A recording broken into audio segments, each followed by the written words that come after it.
안녕하세요. 이끌인의 이준영입니다. 우리는 매일 21억 개의 플라스틱 쓰레기를 버립니다.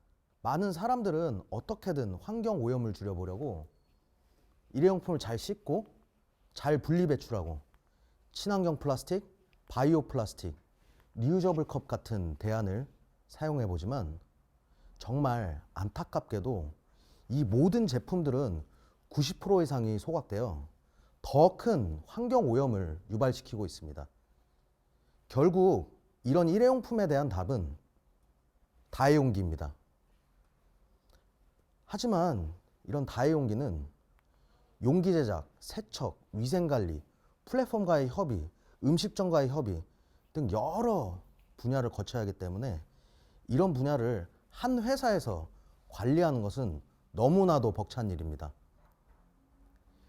이런 모든 과정을 해결하고 있는 다회용기 엔드-투-엔드 플랫폼 서비스 리터닛을 소개합니다.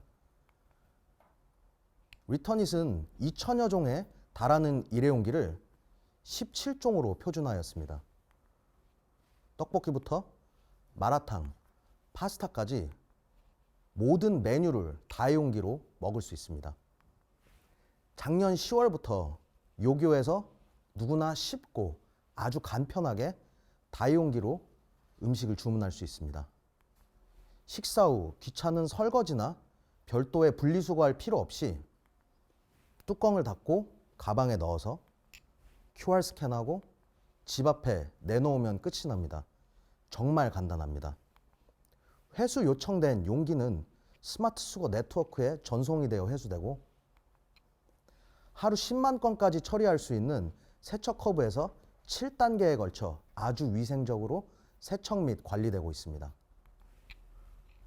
RFID가 적용된 용기의 정보에 따라 모든 용기들은 다시 각 식당으로 다시 보내집니다.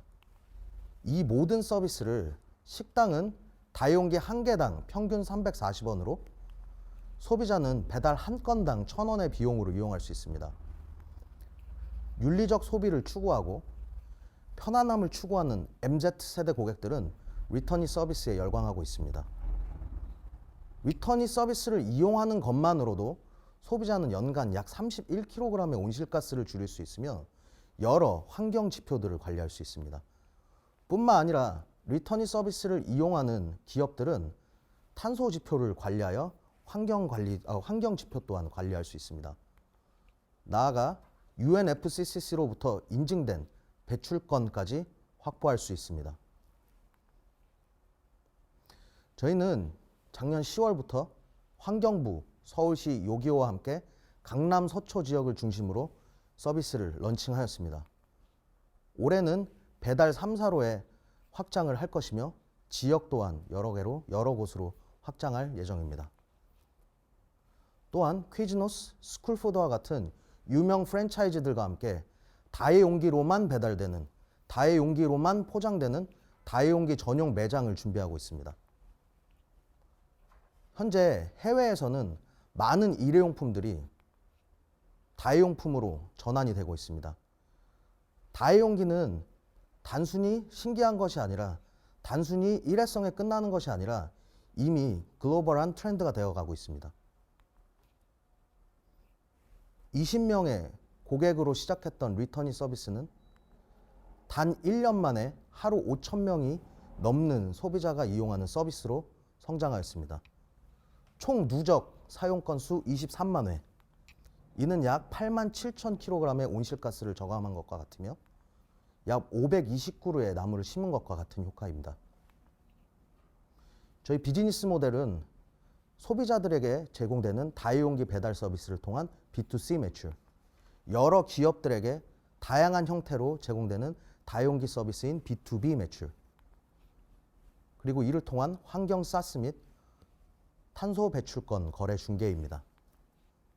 이를 바탕으로 올해는 18억 원, 2025년에는 약 150억 원의 매출을 달성할 것입니다.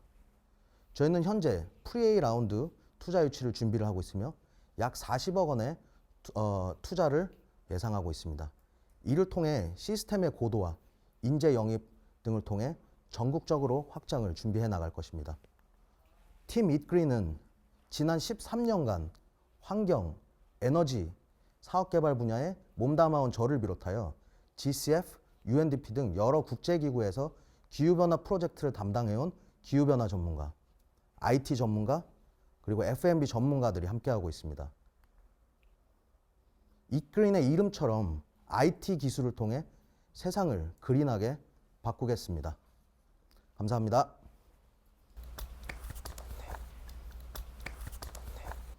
네, 제가 아주 뻔하고 모든 이런 심사에서 다 진행되는 질문을 하나 드릴게요. 네, 비슷한 아주 똑같지는 않지만 비슷한 역할하는 기업들이 사실 꽤 있거든요. 뭐 어딘지 얘기 안 하겠지만 꽤 있는데 그런 일종의 경쟁사 대비 이끈이 갖고 있는 가장 특장점이 뭔지 경쟁력이 뭔지를 좀 설명해 주시면 좋을 것 같습니다. 네. 저희의 경쟁력은 사실 너무나 많은데 가장 한 가지만 먼저 얘기를 하면은 저희는 앞에 저희 설명드렸던 것처럼 기후변화 전문가들이 모여서 본 서비스를 만들었습니다. 처음부터 다회용기 서비스를 어떤 식으로 팬시하게 만들까가 아니라 이거를 어떻게 배출권과 연계를 할 수 있고 어떤 방식으로 모니터링 할 수 있는 부분이 있을까를 처음부터 설계를 하고 들어갔기 때문에 저희는 배달 시장에 좀 주목을 했습니다. 배달 시장이라는 거는 당연히 되게 어렵고 복잡할 수 있지만 반대로 얘기하면은 다른 뭐 축제나 아니면 여러 개 뭐 영화관이라든가 여러 다회용기 뭐 장례식장을 바꿀 수 있는 부분과 가장 큰 차이점은 포스 시스템, 그다음에 배달 플랫폼을 통해서 완벽하게 모니터링이 된다는 것입니다. 모니터링이 된다는 건 뭐 김치찌개 2개가 나갔고 뭐 그다음에 뭐 족발이 몇 개가 나갔고 완벽하게 모니터링이 된다라는 것은 반대로 얘기하면 복잡할 수도 있지만 탄소 배출권이 될 수 있다라는 모니터링의 가능성입니다.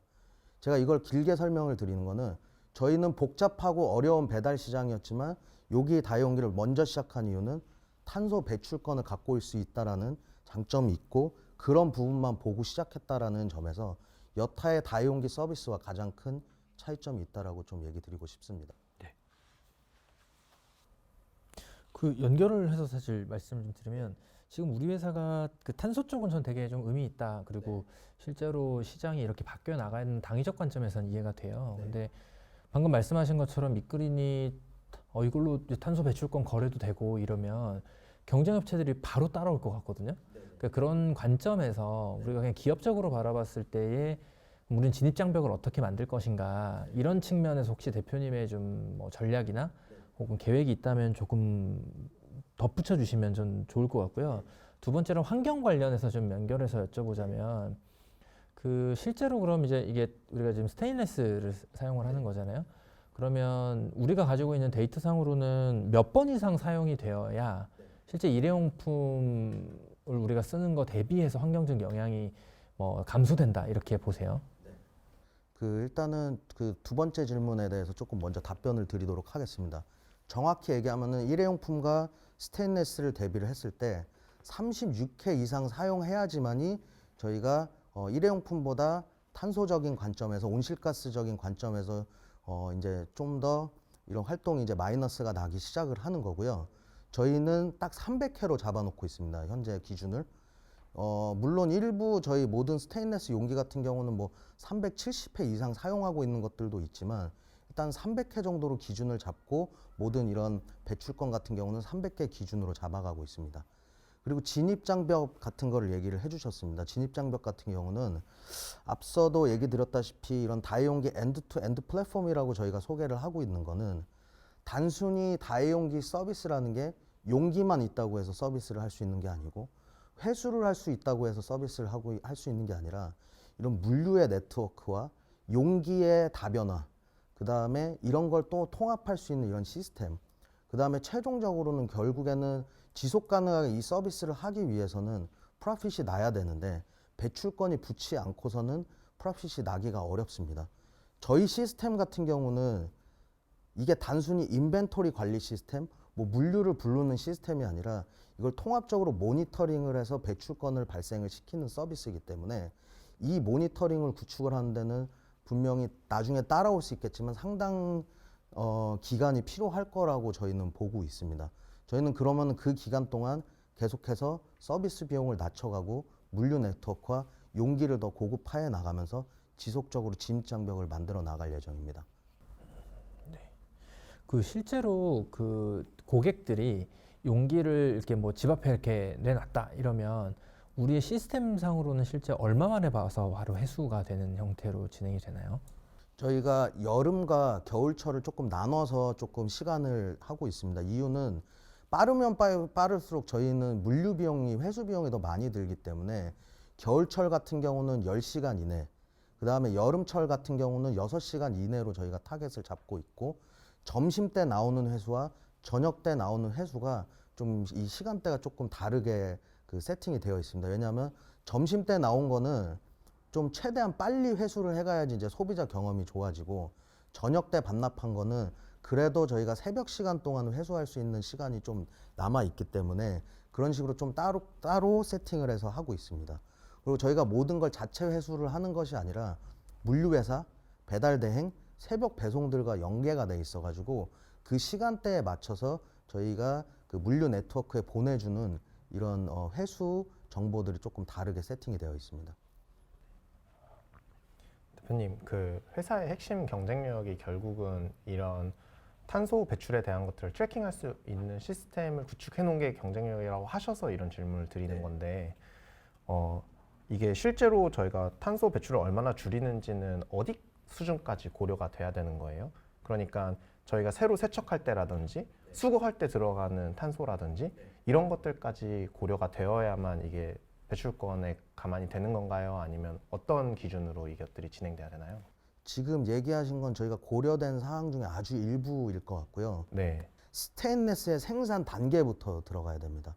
스테인레스의 생산 단계부터 시작해갖고 여기에서 생산 후에 물류가 되고, 물류가 돼서 이제 저희 쪽으로 도착을 한 다음에 방금 얘기하셨던 세척 부분에서 일어나는 부분, 아까 얘기했던 저희가 300회로 잡아놓는다는 게 이걸 300회 정도로 잡아놓고, 그 다음에 회수, 최종적으로는 아까 저희가 초반에 얘기 들었던 것처럼 안타깝게도 요즘에는 일회용품들이 다 재활용이 되는 줄 알고 있지만 소각이 되거나 매립이 되고 있는 게 현실이거든요. 그래서 만약에 얘네가 일회용품을 사용했으면 소각이나 매립이 되면서 거기에서 나오는 온실가스들까지 다 계산이 돼서 이걸 전체적인 라이프 사이클을 두고 그 다음에 거기에서 또 프로젝트 에미션이라는 걸 빼가면서 전체적인 홀플로어를 다 계산을 하는 그런 경우라고 봐주시면 될 것 같습니다. 그러면 그런 계산을 하는 데는 얼마나 전문성이 필요하거나 경험이 필요한 거예요? 이런 방법론을 개발하는 건 이제 배출권이라고 얘기하시면 사실 되게 잘 생소하거나 뭐 이렇게 얘기를 하시는데, 배출권 전문가들이 국내에는 그렇게 많지는 않습니다. 뭐 해외에도 마찬가지고요. 되게 특이한 분야고, 이런 거를 계산을 하기 위해서는 단순히 계산식을 만들고 이런 전체적인 칼큘레이션을 하는 것도 중요하지만 메소덜러지를 만들고 나중에는 정말 누구든 신뢰할 수 있는 모니터링 방법. 그러니까 저는 이제 그 기존에는 에너지 필드에 있다 왔습니다. 그래갖고 발전소로 치면은 1kW가 누가 봐도 1kW가 이제 발전이 됐다라고 하는 걸 전력 계량계를 통해 확인이 되고, 그 다음에 이제 떨모메타라는 걸 통해서 압이 얼마나 이제 발전이 됐는지를 확인하면 그건 누가 봐도 1kW, 그 다음에 1파스칼 뭐 이런 거는 누가 봐도 확실하잖아요. 근데 배달 시장은 포스 기계를 통해서 플랫폼을 통해서 나와 있는 자료들과 그 다음에 여기에 있는 물류 데이터를 통해서 확인을 하고, 기존의 이제 생산 단계, 이제 나중에 매립 단계 같은 경우는 거기에 맞춰서 방법론을 해갖고 넣는 방법을 저희는 사용을 하고 있습니다. 예. 네, 감사합니다. 이크린의 이준영이었습니다. 감사합니다.